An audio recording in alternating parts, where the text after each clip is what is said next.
Obrigada, senhor presidente. Cumprimento todos os colegas presentes, os funcionários, as pessoas que vieram nos visitar, os que nos acompanham pela Rede Alesp. Bom, eu queria falar de dois temas.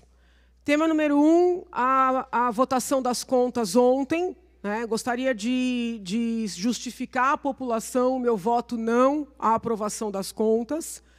Não encontrei nenhuma ilicitude, pelo menos nada que estivesse visível.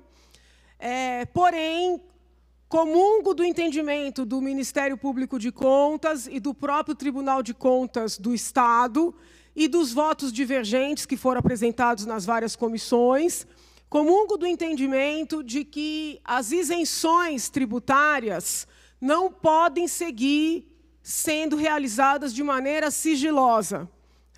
Muitos dos elementos que eu levantei para tocar o impeachment da presidente Dilma, e levantar os escândalos em torno da Caixa, do BNDES, do Banco do Brasil, muitos dos elementos tinham a ver com empresas eleitas, empresários considerados amigos do rei, empresários que recebiam financiamentos a juros baixos, que recebiam isenções tributárias.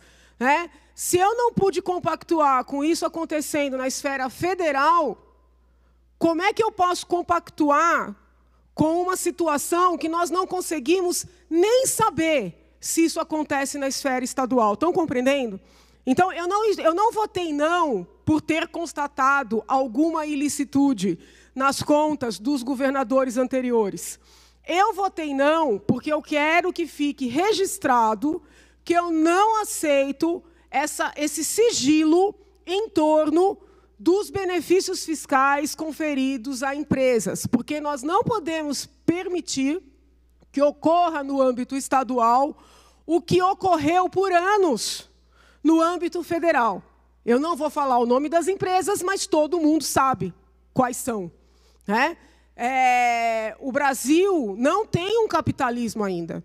Nós vivemos num capitalismo de Estado, onde empresas eleitas, escolhidas a dedo, são tratadas de maneira diferente.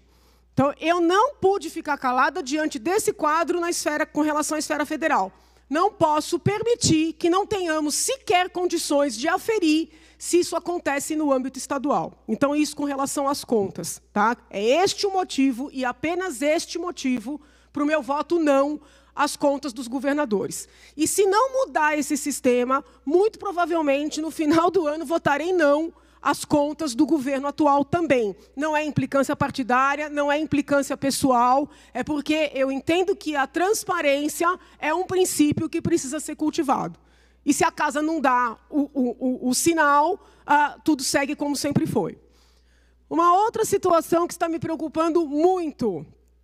Hoje, a princípio, será votado o orçamento para 2020.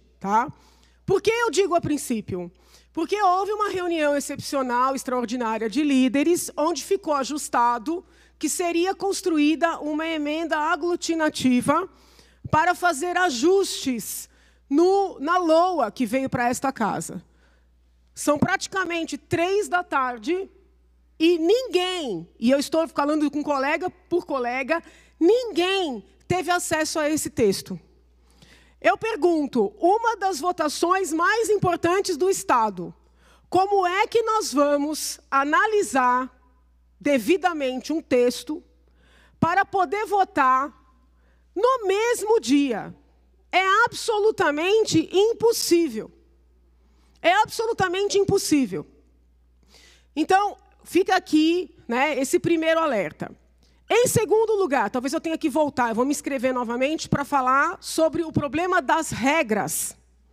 As regras para as emendas no orçamento. Essas regras mudaram inúmeras vezes nos últimos dias. É impossível uma equipe que queira trabalhar de maneira séria e correta se adequar a uma alteração de regras em tão curto espaço de tempo. Os valores das emendas foram alterados.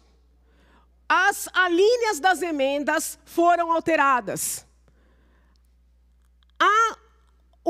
a ligação com as secretarias beneficiadas foram alteradas.